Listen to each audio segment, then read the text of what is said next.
அனைவருக்கும் வணக்கம். இன்னைக்கு அதாவது 28ஆம் தேதி மார்ச் அன்னைக்கு பார்த்தீங்கன்னா தாவேகா தலைவர் விஜய் அவர்கள் சென்னையில் இருக்கக்கூடிய பெரம்பூர் தொடங்கி சென்னையில் இருக்கக்கூடிய ஒரு 5 தொகுதிகளை மொத்தமாக கவர் பண்ணி பிரச்சாரம் பண்ண போகிறதா திட்டமிட்டிருந்தாங்க. ஆனால் அதற்கான அனுமதி மறுக்கப்பட்டிருக்கிறது. தற்பொழுது பெரம்பூரில் இருக்கக்கூடிய முல்லை நகரில் தான் மக்கள் சந்திப்பை நடத்த இருந்தாங்க. ஆனால் அந்த பகுதியில் 3000 பேர் கூட முடியாது அப்படின்றதுனால விஜயுடைய பரப்புரைக்கு அனுமதியை மறுத்திருக்கிறார்கள். பெரம்பூருடைய தேர்தல் அலுவலர் என்ன சொல்லியிருக்காங்க அப்படின்னு பார்த்தீங்கன்னா, வேறு ஒரு இடத்த தேர்வு செஞ்சு அதை நீங்கள் பெர்மிஷன் கேட்டிங்க அப்படின்னு சொன்னாக்க அது குறித்து நாங்கள் பரிசீலனை செய்வோம் அப்படின்னு சொல்லி தெரிவிச்சிருக்காங்க. அந்த இடம் ரொம்ப குறுகின இடம். அந்த இடத்துல 300 பேர் கூட கூடுறதே ரொம்ப கஷ்டம். அப்படி கூடுனாவே டிராஃபிக் ஆகும். இதில் ஒரு 3000 பேரை கூட்டினாங்கன்னா என்ன ஆகும் அந்த இடம் அப்படின்னு சொல்லிட்டு ஏதாவது அசம்பாவிதங்கள் ஏற்பட வாய்ப்பு இருக்குன்னு சொல்லி தேர்தல் ஆணையம் அனுமதியை மறுத்திருக்கிறார்கள். இது ரொம்ப ரொம்ப நியாயமான ஒரு விஷயம்தான். அனுமதியை மறுக்க வேண்டும். அந்த இடம் எவ்வளோ குறுகலான இடம். அதுக்குள்ளே போய் 3000 பேரை நெருக்கி சாவடிக்க பார்க்குறானுங்க இவனுங்க. ஏதாவது சாவடிச்சு விட்டு கவர்மெண்ட் எங்களுக்கு சரியான பாதுகாப்பு வழங்கலை அப்படின்ட்டு உருட்டிக்கிட்டு இருப்பானுங்க. இவனுங்க கேட்குற இடத்த கொடுக்கலனாலும் இப்போ கிடந்து புலம்புறானுங்க. நாங்கள் கேட்ட இடத்த எங்களுக்கு கொடுக்கல, நாங்கள் கேட்ட இடத்துல கொடுத்துருந்தா நாங்கள் பிடிங்கிருப்போம், நொட்டியிருப்போம். இவனுங்க எங்கே போனாலும் இவனுங்க சனியம் பிடிச்ச குரூப்பு. எங்கே போனாலும் சாவடிக்கிறானுங்க, செத்து தொலைகிறானுங்க, பழியை தூக்கி கவர்மெண்ட் மேலே போட்டுருவானுங்க இவனுங்க. இந்நிலையில் விஜய் ஒரு பதிவு போட்டிருக்காரு எக்ஸ் வலைதளத்தில். அந்த பதிவு பாருங்க. காவல்துறையும் அதிகாரிகள் சிலரும் சேர்ந்து முட்டுக்கட்டை போட்டிருக்காங்க. ஜனநாயகத்தின் மீது நடத்தப்பட்டுள்ள ஒரு பாசிச தாக்குதலாக இது. பாசிச தாக்குதல், நல்ல மண்ணாங்கட்டி பாசிச தாக்குதல். நம்ம தேர்தல் பரப்புரைக்கு கரெக்டாக ஒரு நாளைக்கு முன்னாடி சென்னை மாநகராட்சி சார்பில் திடீர்னு அந்த இடத்துல பள்ளத்தை தோண்டியிருக்காங்களாம். இரும்பால் ஆன தடுப்புகள் வச்சிருக்காங்களாம். இந்த திடீர் பள்ளங்களும் தடுப்புகளும் எங்கிருந்து வந்தன அப்படின்னு கேள்வி எழுப்பியிருக்காப்புல. இதனால அந்த இடத்துல பிரச்சாரம் செய்யறதுக்கு அந்த இடம் உகந்ததல்ல அப்படின்னு சொல்லி அனுமதியை மறுத்துட்டாங்க எங்களுக்கு. இப்படி அதிகாரிகள் சிலரின் துணையுடன் தாவேகாவிற்கு எதிராக செயல்படும் திமுக காபந்து அரசுக்கு வெக்கம் இல்லையா? திமுக வேட்டிக்குள்ள பாஞ்சிட்டாரு சைடு கேப்ல. இப்போ என்னடா இது திமுக அரசு? முடியலைங்க இவனை வச்சுக்கிட்டு. தமிழக வெற்றி கழகத்தின் சார்பில் நான் தேர்தல் பிரச்சாரம் மேற்கொள்ள முயற்சி செய்யும் போதெல்லாம் திமுக அரசு ஏதேதோ காரணங்களை கூறி அனுமதியை தாமதிப்பதும் அல்லது அனுமதி மறுப்பதும் தொடர்கதையாகி வருகிறது. எங்களுக்கு எதிராக யார் வந்தாலும் அவங்கள அதிகார பலத்தால் நாங்கள் நசுக்குவோம் அப்படின்றது திமுக செஞ்சுக்கிட்டு இருக்கு. இது எங்களை அடக்குறாங்க. பயங்கரமான அடக்குமுறை. தமிழக வெற்றி கழகத்தை கண்டு திமுக எந்த அளவுக்கு அஞ்சுகிறது என்பதற்கு இந்த தடையே சாட்சி. எனவே சட்டமன்ற தேர்தலில் இந்த ஜனநாயக விரோத திமுக ஆட்சியை தமிழக மக்கள் வீட்டுக்கு அனுப்பும் போது உறுதி அப்படின்னு சொல்லி உறுதி சுருதி அப்படின்னு சொல்லி ஒரு பதிவை போட்டிருக்காரு, ஒரு வீடியோ போட்டிருக்காரு. அதை பாருங்க.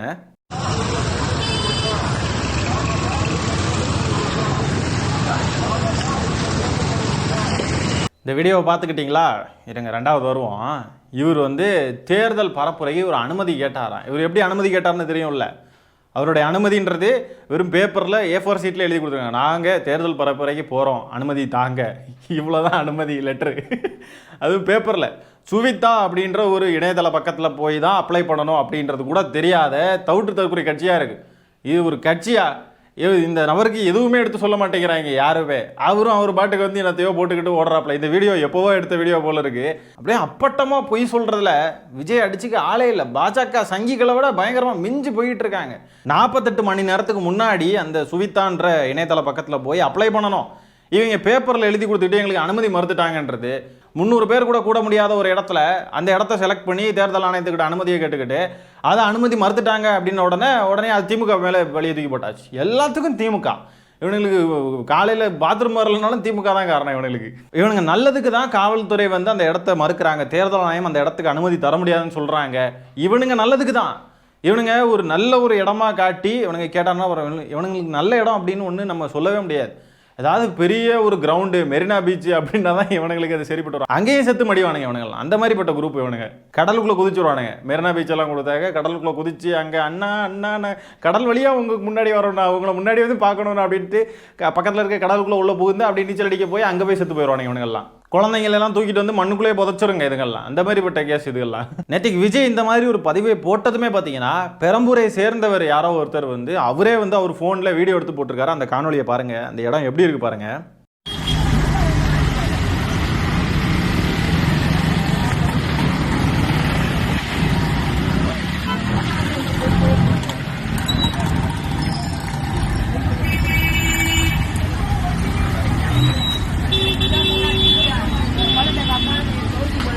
அந்த பள்ளத்தை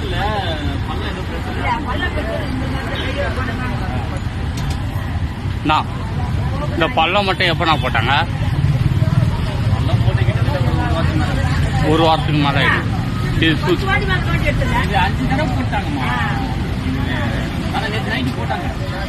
நேற்று நைட்டும் போட்டாங்க.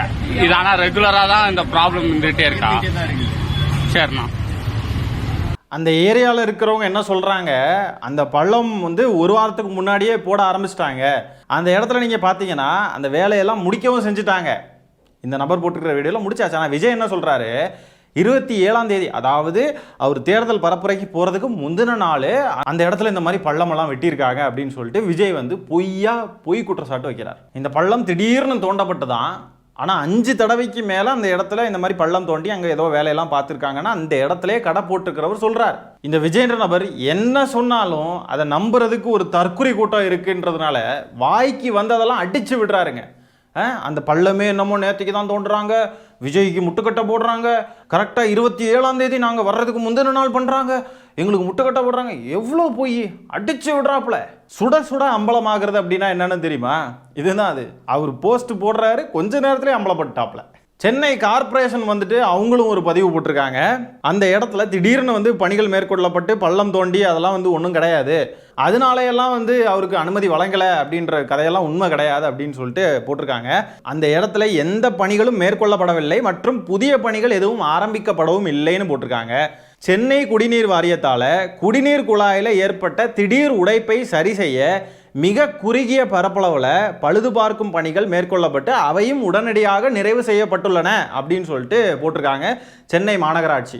அந்த கூட்டத்துக்கு அனுமதி மறுக்கப்பட்டதற்கான காரணங்கள் தேர்தல் நடத்தும் அலுவலரின் ஆணையில் தெளிவாக குறிப்பிடப்பட்டுள்ளது என்ற தகவல் தெரிவித்துக் கொள்ளப்படுகிறது அப்படின்னு போட்டிருக்காங்க. அந்த இடத்துல குடிநீர் குழாய் போகுது பாருங்க, அதில் ஏற்பட்ட உடைப்பை சரி செய்யறதுக்கு அந்த பள்ளத்தை வந்து தோண்டி அந்த வேலையை பார்த்து உடனே முடிக்கவும் செஞ்சுட்டாங்க. அந்த இடம் இப்போ ஆல் கிளியர்.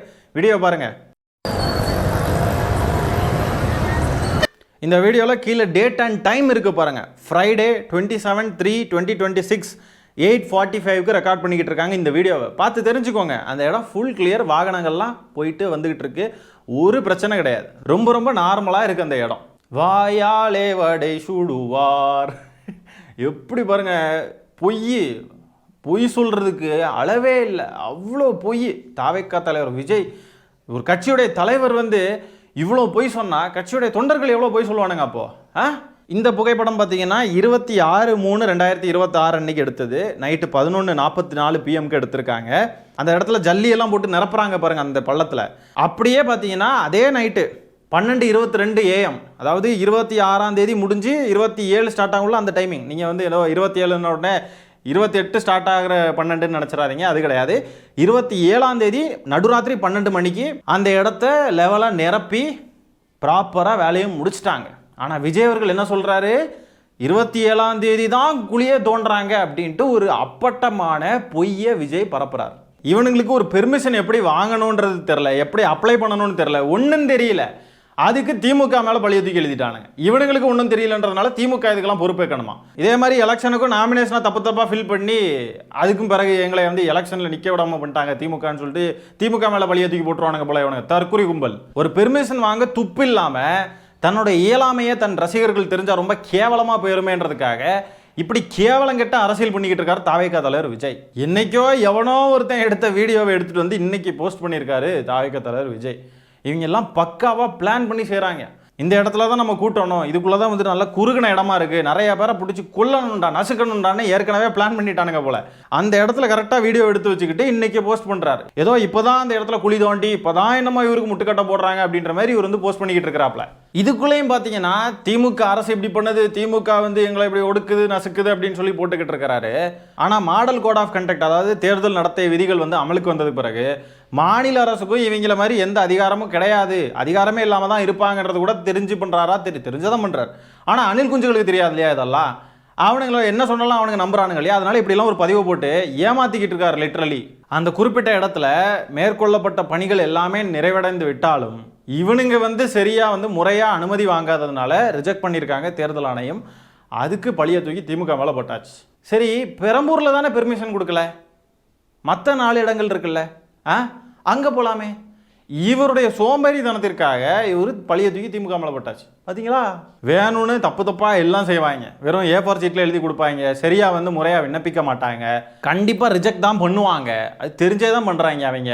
அதனால என்ன பண்ணலாம், நம்மளை ஒடுக்குது நசுக்குது அப்படின்னு சொல்லி ட்வீட் போட்டுக்கிட்டு வீட்டிலே படுத்து தூங்கிடலாம். அப்போனா மக்கள்லாம் நம்பிடுவாங்க, இந்த மாதிரி விஜய் வந்து ஆளும் அரசாங்கம் முடக்குது, ஆளும் அரசாங்கத்திற்கு அதிகாரம் இருக்குது, அந்த அதிகாரத்தை வச்சு முடக்குது அப்படின்னு சொல்லிட்டு மக்கள்லாம் நம்பிடுவாங்க பாருங்கள். அதனால நம்ம தேர்தல் பரப்புரைக்கெல்லாம் போக வேண்டாம். லீவ் எடுக்கிறதுக்கு இது ஒரு சாக்கு. குழந்தைங்கள்லாம் வந்து ஸ்கூல் படிக்கிறப்போ வயிறு வலிக்குது காய்ச்சல் அடிக்குதுன்னு இந்த வெங்காயத்தை தூக்கி இங்கே கைக்குள்ளே வச்சுக்கிட்டு அந்த மாதிரிலாம் பண்ணிக்கிட்டு இருப்போம் சின்ன வயசில். ஸ்கூலுக்கு போகிறதுக்கு லீவ் எடுக்கணுமேனு ஒரு சாக்குக்கு ஏதாவது செய்ய பாருங்க. அந்த மாதிரி இவர் வந்து அரசியலில் பண்ணிக்கிட்டு இருக்கிறார். ஒர்க் ஃப்ரம் ஹோம், ஸ்கூலுக்கு போகிறப்போ ஹோம் ஒர்க் பண்ணுவோம், இவர் ஒர்க் ஃப்ரம் ஹோம் பண்ணுறாரு அரசியலில். அதுமாதிரி லீவ் எடுக்கணும்னு சொன்னால் வெங்காயத்தை தூக்கி இங்கே வைக்கிற மாதிரி இவர் பழைய தூக்கி திமுக மேலே போட்டாச்சு. எங்களை நசுக்கிறாங்க, எங்களை ஒடுக்குறாங்க, பாருங்க எங்களுக்கு இன்றைக்கி வர முடியாது. ஏன் 4 தொகுதி இருக்குல்ல மீதி, அங்கே போகலாம் இல்லையா, அங்கே போக மாட்டார். ஏன்னா சோம்பேறித்தனம். யுத்த காலத்தை பார்த்து பயந்து கொண்டிருப்பவன் தான் எதிரி மேலே பழைய தூக்கி போட்டு ஓரமாக ஒதுங்கி ஓடிடுவான். விஜயன்ற நபர் அப்படி தான். இப்போ யார் இவரை தடுக்கிறது? திமுக கிட்ட பவர் கிடையாது, அதிகாரம் எதுவுமே கிடையாது. இப்போ அப்போ தைரியமாக வரலாம் இல்லையா? ஆதவர்ஜுனா தான் சொன்னார், தேர்தல் தேதி மட்டும் அறிவிக்கணும்டா, நாங்கள் யாருன்னு காட்டுறோம்டா அப்படின்னு தான் சொன்னார். எங்கே யாருன்னு வந்து காட்டுங்க, வரமாட்டேங்கிறாப்புல. ஏன்னா பயம். புதுச்சேரியில் ஏப்ரல் 9ஆம் தேதி வாக்குப்பதிவு நடக்குது. புதுச்சேரிக்கு எப்போ இவர் பிரச்சாரம் பண்ண போகிறாருன்றது தெரிய மாட்டேங்குது. 7ஆம் தேதியோட முடியுது. அங்கே பிரச்சாரம்லாம் 7ஆம் தேதியோட முடிக்கணும். புதுச்சேரியிலையும் திமுகவுக்கு எந்த பவரும் கிடையாது. இப்போ புதுச்சேரிக்காவது போகலாம் இல்லையா, அதுவும் பண்ண மாட்டேங்கிறாப்புல. அப்படின்னா இவர் சோம்பேறி இல்லாமல் பின்ன என்ன? பனையூர் பண்ணையார் பங்களா விட்டு வெளியில் வர்றதுக்கே ரொம்ப கஷ்டப்படுறாரு. இவருக்கு வெயில்னா ஆகாது, ஐயோ வெயில் பஸ்ஸுக்கு மேலே நிற்கணும் கஷ்டம் நோ அப்படின்னு எலைட்டான ஒரு நபர் தான் விஜய் அப்படின்ற நபர் வந்து நம்ம பல தடவை சொல்கிறோம் இல்லையா, அதுதான் உண்மை. இதில் இன்னொரு கூத்து என்னென்னா, தாவேக்காரனுங்க இந்த இதுக்கு முட்டு கொடுக்குறோன்ற பேரில் என்னெல்லாமோ பதிவுகள் போடுறானுங்க. அதை பெரம்பலூர் தொகுதி அப்படின்னு போட்டானுங்க. பெரம்பலூர் தொகுதியா? நான் முன்னாடியே நினச்சிருக்கேன், வேறு பெரம்பூர்னு இருக்குது, பெரம்பலூரும் இவனுங்களுக்குலாம் கன்ஃபியூஸ் ஆயிரும். விஜய்க்கு ஓட்ட போட போகிறோன்ற பேரில் இவனுங்க எல்லா அத்தனை தற்கொலைகளும் கிளம்பி பெரம்பலூருக்கு போக போகிறானுங்க அப்படின்னு சொல்லி நான் நினச்சிக்கிட்டு இருந்தேன். இவனுங்கெல்லாம் இது மாதிரி இப்போ பெரம்பலூர்னு போட ஆரம்பிச்சிட்டானுங்க. இங்கே வேணால் பாருங்கள், வாக்குப்பதிவு அன்னைக்கு தற்கொலைகள் நிறைய பேர் பஸ்ஸு பிடிச்சி பெரம்பலூருக்கு போக போகிறானுங்க. செம பண்ணுறது பாருங்க, நியூஸ் சேனலெல்லாம் கவர் ஆகும். பெரம்பலூருக்கு வந்த தாவேக்கா விஜய் ரசிகர்கள் அப்படின்னு சொல்லிட்டு நியூஸ் வரும் பாருங்க. வேற லெவல் பண்ணுறது. எலெக்ஷன் அன்னைக்கு 28ஆம் தேதிக்கு அனுமதி மறுக்கப்பட்டதால் 30ஆம் தேதிக்கு அனுமதி கேட்டு தாவேக்காவுடைய பெரம்பூர் மாவட்ட செயலாளர் மனு கொடுத்துருக்காப்புல. முல்லை நகருக்கு பதிலாக விவேகானந்தர் 2வது தெரு சந்திப்பில் பரப்புரை மேற்கொள்ள அனுமதி கேட்கப்பட்டுள்ளது. தெருவா? இவனுக்கு என்னங்க மெயின் ரோட்லேருந்து தெருவுக்குள்ளே கொண்டு போயிட்டானுங்க, சுருக்கிக்கிட்டே போகிறானுங்க ஏரியாவை. கண்டிப்பாக அனுமதி கிடைக்காது. ஐயா, இவனுக்கு என்ன இன்னும் சுருக்கி மக்களையெல்லாம் கொல்லணும்னு நினைக்கிறானுங்களா? அனுமதி கிடைச்சா மக்களையெல்லாம் கொண்டு போட்டு பழிய தூக்கி அரசாங்கம் மேலே போட்டுடலாம். அனுமதி கிடைக்கலன்னு சொன்னால் அப்பவும் பழிய தூக்கி அரசு மேலே போட்டுடலாம். எப்படி நம்ம பிளான்? இப்படியே எலெக்ஷன் வரைக்கும் ஓட்டிக்கிட்டு இதே தேர்தல் பிரச்சாரமாக பண்ணிடலாம்னு சொல்லி நினச்சிக்கிட்டு இருக்கானுங்க போல தாவேக்கா. இவனுங்க பெரம்பூருக்கு பெர்மிஷன் கேட்டானுங்க பாருங்க, அங்கேயுமே பார்த்தீங்கன்னா 3000 பேர்னு சொல்லி குறிப்பிட்டிருக்காங்களாம். 3000 பேர் அந்த இடத்துல கூடுவாங்க. இவனுக்கு குறிப்பிட்டு நம்ம சும்மா வந்து சொல்லலை 3000ன்னு சொல்கிறாங்கன்ட்டு. உண்மையாலுமே இவனுங்க 3000 எழுதி கொடுத்துருக்கானுங்க அந்த லெட்டரில். ஏன்னா அந்த இடத்துல 300 பேர் கூட முடியாதுன்னா 3000 பேரை கூட்டணும்னு இவனுக்கு நினைக்கிறானுங்கண்ணா. இவனுக்கு என்ன நினைக்கிறானுங்க, இவனுக்கு என்ன மனநிலையில் இருக்கானுங்கன்னு எனக்கு ஒன்றும் புரிய மாட்டேங்குது. எப்படியாவது ஒரு சின்ன இடத்த பிடிச்சி மக்களெல்லாம் சாவடிச்சுக்கிட்டு பழிய தூக்கி கவர்மெண்ட் மேலே போட்டு அதை வச்சு அனுதாபம் தேடி வாக்குகள் வாங்கிடலாம் அப்படின்னு சொல்லி விஜய் வந்து தப்பு கணக்கு போட்டுக்கிட்டு இருக்காருன்னு சொல்லி நான் நினைக்கிறேன். ரொம்ப மோசமான நபருங்க, ரொம்ப டேஞ்சரஸான ஒரு நபர் விஜய்ன்ற நபர். தாவேக்காவை சேர்ந்த அணில் குஞ்சுகளுக்கு நான் என்ன சொல்ல விரும்புகிறேன் அப்படின்னா, எதுக்காக பெர்மிஷனை ரிஜெக்ட் பண்ணுறாங்கன்றதை தெளிவாக புரிஞ்சுக்கணும். உங்கள் அண்ணன் வந்து எதையோ சொல்கிறாரு அப்படின்றதுக்காக அதை அப்படியே நம்பிக்கிட்டு இருக்கக்கூடாது. 3000 பேர் நிற்கிறதுக்கு முதல்ல அந்த இடம் தகுதியுள்ள இடம் தானா அப்படின்றத, சென்னையில் இருக்கீங்கன்னு சொன்னால் நேரில் போய் பாருங்கள் அந்த இடத்த, அந்த இடம் எப்படி இருக்குது அப்படின்ட்டு. எல்லாருக்கும் பயம், எல்லாருக்கும் எங்களை பார்த்து பயம் நீங்கள்லாம் உருட்டுறதுக்கு முன்னாடி ஆமாம் எல்லாருக்குமே பயம்தான். ஏன்னா உங்களை பார்த்து பயமாக தான் இருக்குது. மக்களையெல்லாம் சாகடிச்சுக்கிட்டு அரசாங்கத்துக்கு மேலே பழிய தூக்கி போடுறதுக்குனே வெயிட் பண்ணிக்கிட்டு இருக்கீங்க அப்படின்றதுனால பயமாக இருக்குது எல்லாருக்குமே. எத்தனை பேர் சாக போகிறாங்களோ, எத்தனை பேர் சாவடிக்க போகிறாங்களோன்ட்டு எல்லாருக்குமே பயமாக தான் இருக்குது. இதே நீங்கள் தான் ஒரு விஷயம் கேட்டீங்க, கரூர் சம்பவம் நடந்தப்போ என்ன கேட்டீங்க? இப்படி ஒரு சம்பவம் நடக்கும் அப்படின்னு சொல்லி தெரிஞ்சதுன்னா எதுக்கு பெர்மிஷன்லாம் கொடுக்குறீங்கன்னு நீங்கள் தான்டா கேட்குறீங்க. பெர்மிஷன் கொடுத்தா ஏதாவது அசம்பாவிதம் நடந்ததுக்கு பிறகு ஏன் இப்படி நீங்கள் வந்து பெர்மிஷன் கொடுத்தீங்கன்னு கேட்குறீங்க. பெர்மிஷன் கொடுக்கலனாலும் பெர்மிஷன் கொடுக்க மாட்டேங்கிறாங்க, எங்களை அடக்குறாங்க ஒடுக்குறாங்கன்னு சொல்லி கேட்குறீங்க. அப்போ என்ன டிசைனில் தான் நீங்கள்லாம் வந்து எப்படி தான் இருக்கீங்க? உங்களுடைய மனநிலை தான் என்ன? ஒரு ஸ்டாண்டில் நிற்கணும், அந்த பக்கமும் நிற்க மாட்டேன் இந்த பக்கமும் நிற்க மாட்டேன்னா அப்போ எங்கே தான் நிற்பீங்க நீங்கள்? தேர்தல் தேதி அறிவிச்சிட்டா திமுக ஒரு கூட்டம் போடணும் அப்படின்னு சொன்னாவே தேர்தல் ஆணையம் தான் பெர்மிஷன் தரணும். அப்போ தான் திமுகவே கூட்டம் போட முடியும். இதாவது தெரியுமா? ஆனால் இவங்க கட்சியோடைய தலைவர் விஜய் என்ன போடுறாரு, திமுக எங்களுக்கு பெர்மிஷன் தரல அப்படின்னு சொல்லி போட்டுக்கிட்டு இருக்கிறார். அது எப்படி? திமுக இப்படி பெர்மிஷனை வந்து மறுக்க முடியும்? இந்த தற்குறிகளை எவ்வளோ பெரிய இழிச்சவாயின்னு நினைச்சிருந்தா விஜயன்ற நபர் இப்படி ஒரு பதிவை போடுவார். இவர் வர யாரை இன்ஃப்ளூயன்ஸ் பண்ணலான்னு சொல்லிட்டு இவர் இந்த பதிவுகளை போடுறார். தற்குறிகளாக இருக்கக்கூடிய நபர்களை தான் இன்ஃப்ளூயன்ஸ் பண்ண இந்த பதிவுன்னு தெரிஞ்சு தான் போடுறார். அந்த தற்குறிகளை இப்படி ஏவி விட்டாக வந்து கடிப்பானுங்க எல்லாரும் அப்படின்றது தெரிஞ்சு தான் அவர் வந்து பதிவு போடுறாரு. பயம், இவங்க எல்லாருக்கும் பயம் அப்படின்னு ஸ்டேட்டஸ் ஸ்டோரின்னு ஷேர் பண்ணுவானுங்க. அதுக்காக தான் இவர் இந்த பதிவை எப்படி போடுறாரு, நம்மளை பார்த்து நம்மளை ஒடுக்குறாங்க, நம்மளை இப்படி நசுக்கிறாங்க அப்படின்ட்டு. ஆனால் ஆக்சுவலாக என்ன நடந்திருக்கு அப்படின்றத கொஞ்சம் நோண்டி பார்த்தாவே தெரிஞ்சிடும். அடிப்படையாக அறிவு இருக்கிற எல்லாருக்குமே புரியும். அந்த அடிப்படை அறிவு கூட இல்லாத நபர்கள் தான் தாவேக்காவை சேர்ந்த இந்த வெர்ச்சுவல் வாரியர்ஸ், தற்குறி அணில் குஞ்சுகள். ஆகவே தாவேக்கா தலைவர் விஜய் இப்படி பொய் சொல்லி சோம்பேறித்தனமாக வீட்டுக்குள்ளே படுத்து தூங்கிக்கிட்டு கிடக்கிறாரு. அது மாதிரி இப்படி திமுக மேலே பழிய தூக்கி போட்டுக்கிட்டு இருக்காப்புல. இப்படி தாவேக்கா தலைவர் விஜய் செய்யக்கூடிய இந்த மலிவான கேவலமான இந்த அரசியலை பற்றி என்ன நினைக்கிறீங்கன்றதை கமெண்ட்ஸில் பதிவு பண்ணுங்கள். இந்த காணொலியை நான் இத்துடன் நிறைவு செய்து கொள்கிறேன். நன்றி, வணக்கம்.